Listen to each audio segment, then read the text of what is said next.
स्वागत करते हैं हमारे खास मेहमान हर्ष रुंगटा जी का, जाने माने इन्वेस्टमेंट एडवाइजर भी हैं और चेयरमैन आर्या भी हैं। नमस्कार रुंगटा जी, बहुत बहुत स्वागत है आपका धन दौलत पर। और सबसे पहले हम इस शो पर जो बात करने वाले हैं वो हम सभी की ज़िंदगियों से जुड़ी हुई बात है और ख़ास तौर पर अभी अगर हम बात करें तो सबसे ज़्यादा पिंच करने वाली बात है। हम बात कर रहे हैं महंगाई के बारे में और जो हमें सबसे ज़्यादा परेशान कर रही है। और अगर हम आप और मैं हम दोनों की ही बात ना करें, पूरी दुनिया भर में महंगाई ने मानो पूरी दुनिया को इस समय अपनी उंगलियों पर नचाकर रखा हुआ है। चाहे वो दुनिया के सबसे बड़े पावरफुल देश हो, अमेरिका हो, या हमारे पड़ोसी देश हो, नेपाल, श्रीलंका, यहाँ सभी पर महंगाई का प्रकोप हमें देखने को मिल रहा है। तो पॉलिसी मेकर्स हो, सेंट्रल बैंक्स हो, सभी यही सोचकर घबरा रहे हैं कि इस महंगाई का आखिर इलाज क्या है।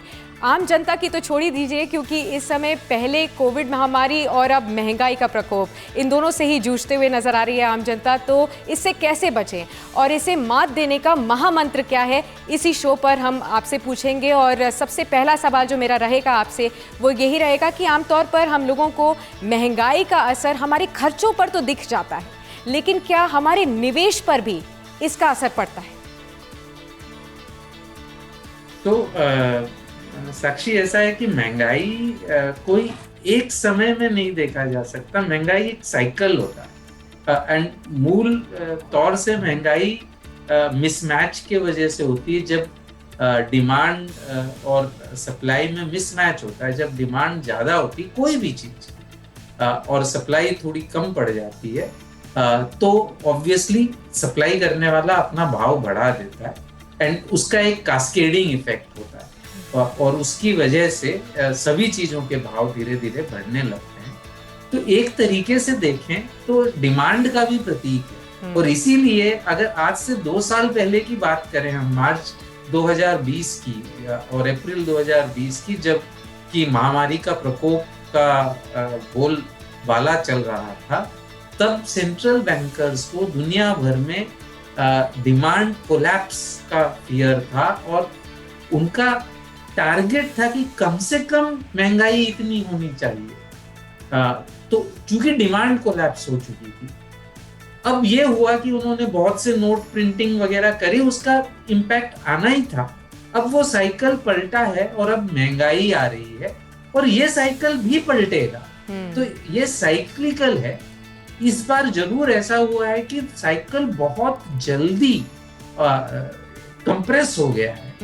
कई जो चीजें 4-5 सालों में होती हैं वो 2 साल में जो है 2 या 3 साल में हो रही है, इसलिए हमें वो बहुत ज्यादा दिख रहा है। नॉर्मली ये अगर एक अपने नेचुरल साइकिल में हो तो इतना इसका इम्पैक्ट नहीं होता, बट चूंकि जब डिमांड कम हुई थी वो नेचुरल नहीं थी, वो महामारी के वजह से हुई थी। उसकी वजह से जो स्टेप्स लिए गए उसकी वजह से इतनी तेजी से ये बढ़ रहा है।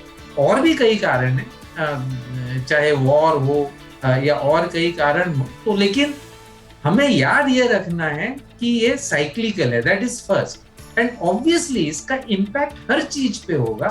आपके न सिर्फ आपके खर्चों पर होगा, आपकी आय पर होगा, आपके इन्वेस्टमेंट्स पे होगा, आपकी लायबिलिटीज पे होगा, हर चीज पे महंगाई का इम्पैक्ट होता है। एब्सोल्युटली, आपने बिल्कुल सही कहा हर्ष जी। चलिए देखते हैं एक एक करके निवेश के जितने आमतौर पर हम एसेट्स गिनते हैं 3-4, उन पर इसका डायरेक्ट क्या इम्पैक्ट पड़ता है और ज़्यादातर इंडियंस इससे कैसे उभरे हैं। तो अब देखा जाए तो 90% इंडियंस अपना पैसा बैंक्स में रखते हैं, चाहे वो सेविंग्स अकाउंट हो या एफडी हो, ये सोचकर कि पैसा सुरक्षित भी रहेगा और उस पर उनको रिटर्न भी मिलता है।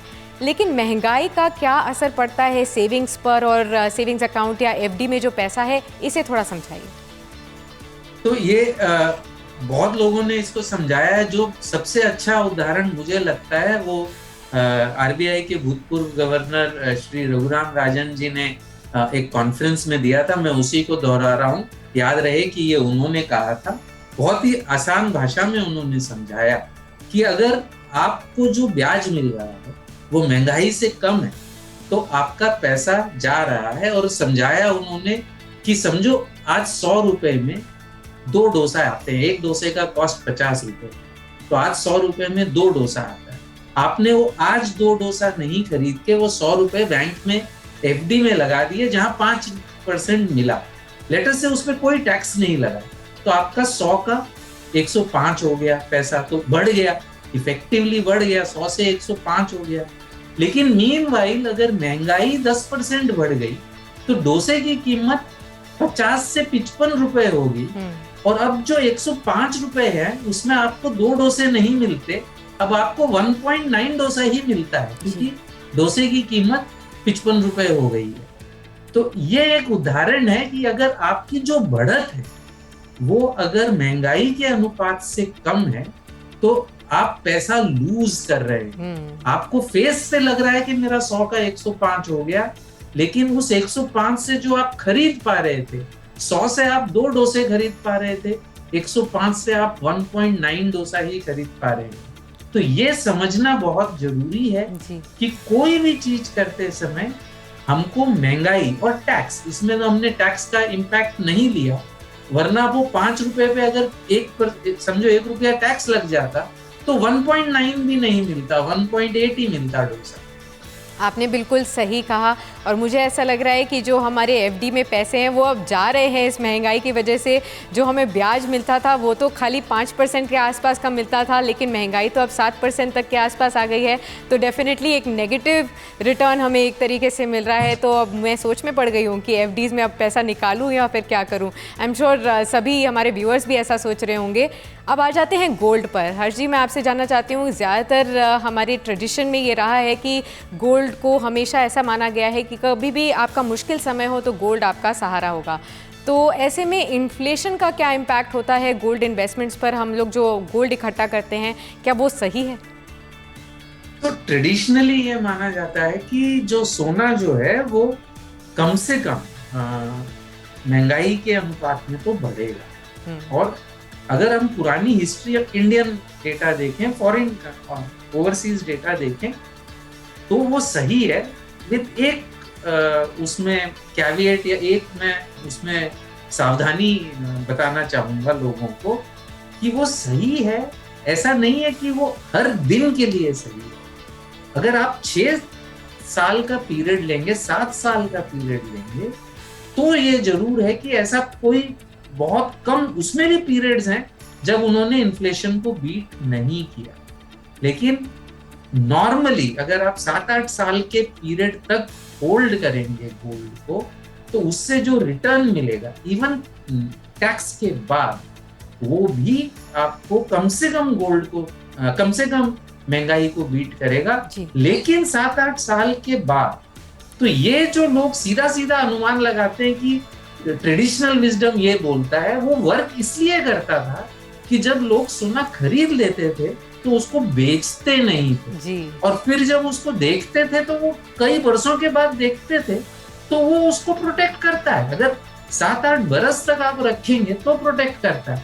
लेकिन आप सोचो, मैंने आज 52,000 रुपए में गोल्ड खरीदा और महंगाई 6% बढ़ी, तो मेरा गोल्ड मतलब 1 साल के बाद मेरा गोल्ड भी 6% से ज्यादा बढ़ेगा। तो ये सीधा सीधा 1 साल का अनुमान आप नहीं लगा पाए। हर्ष रुंगटा जी, आप बने रहिए हमारे साथ, क्योंकि सवालों का सिलसिला जारी रहेगा। बहुत से सवाल हमारे दर्शकों ने भेजे हैं क्योंकि वो भी महंगाई की मार से जूझ रहे हैं। और अब हम चलते हैं व्यूअर्स के सवाल पर, जो कि इन्फ्लेशन को मात देने वाले महामंत्र के बारे में पूछ रहे हैं हर्ष जी से। तो दिल्ली से अंकित का सवाल है, वो जानना चाहते हैं कि मेरी सैलरी कोविड के बाद बढ़ी नहीं है और महंगाई की वजह से घर का बजट भी बिगड़ गया है, ऐसे में कुछ भी बचत भी नहीं हो पा रही है, तो ऐसे में उनको क्या करना चाहिए? एक्चुअली निमित जी का सवाल थोड़ा सा अलग होना चाहिए था कि क्या पहले करना चाहिए था। अब जी प्यास लगी है तब कुआं खोदने से तो क्या सोल्यूशन, उसका सोल्यूशन अलग है। वो तो ऑब्वियसली कहीं से उनको पैसे अरेंज करने होंगे, लोन्स अरेंज करने होंगे खर्चे के लिए, और अगर खर्चा चल पा रहा है तो बचत कल भी हो जाएगी। करना क्या चाहिए था कि जब पहले वो बचत कर पा रहे थे उस समय एक अगर वो कंटिंजेंसी का एक रिजर्व बनाते, जिसमें ऐसे खराब समय के लिए अगर प्रोविजन होता तो वो जिंदगी फिर भी उसी तरीके से सुचारू रूप से चलती रहती जी। तो ये पहले से प्रोविजन करना, क्योंकि ये तो जिंदगी में उतार चढ़ाव तो होना ही है। तो जब चढ़ाव चल रहा हो तब उतार के लिए तैयारी करना ज्यादा समझदारी है।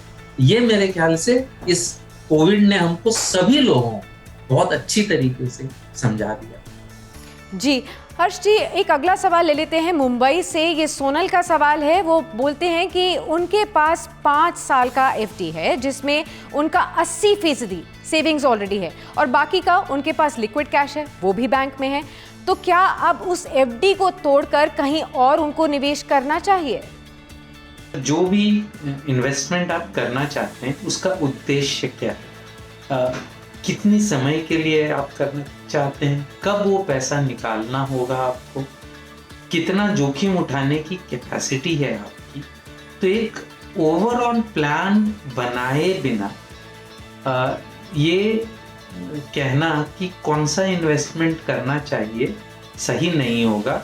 सबसे अच्छी तरीका ये होगा कि आपको किस उद्देश्य के लिए करना है, क्या गोल्स हैं आपके। सारे एक गोल मत लीजिए, सारे बच्चों की पढ़ाई, खुद के रिटायरमेंट का पैसा, एक कंटिंजेंसी के लिए पैसा, ये सारा जमा करिए, एक जगह पे करिए। इसको कहाँ आपको लगाना है, कितना कितना आपको चाहिएगा पैसा, कब चाहिएगा, एक इसका अंदाजा आपको लगाना पड़ेगा। आपकी जोखिम उठाने की क्षमता कितनी है, आपके पास संसाधन कितने हैं। सिर्फ ये संसाधन ना देखिए, आपके और दूसरे भी जो आपके पास साधन हैं, चाहे आपके एम्प्लॉय प्रोविडेंट फंड में पड़ा हो, पब्लिक प्रोविडेंट फंड में पड़ा हो, कोई म्यूचुअल फंड्स में हो, इक्विटी में हो, ये सारे एक जगह पे करिए। लोग गलती ये करते हैं कि एक गोल के लिए एक इन्वेस्टमेंट करते हैं, वो मेरे हिसाब से वो गलत है, क्योंकि इससे एक ओवरऑल पिक्चर आपके सामने नहीं आता। तो अगर मैं संक्षिप्त में आपके सवाल का जवाब दूं तो ये कहना बहुत ही मुश्किल है, जितना डेटा आपने दिया है उसके बेसिस पे ये कहना बहुत मुश्किल है कि आपको एफडी में से पैसा निकाल के कहीं और लगाना चाहिए कि नहीं। चलिए आज के लिए बस इतना ही। बहुत बहुत शुक्रिया हर्ष जी हमारे साथ इस खास शो में बने रहने के लिए और हमारे सभी दर्शकों के सवाल लेने के लिए और बताने के लिए कि महंगाई के प्रकोप से कैसे बचें। उम्मीद है कि महंगाई से निपटने के लिए हमारे एक्सपर्ट की जो राय दी गई आपको पसंद आई और साथ ही साथ अगले एपिसोड में हम एक और ऐसे ही खास मुद्दे पर बातचीत करेंगे जो कि आपके बटुए से जुड़ी हुई हो।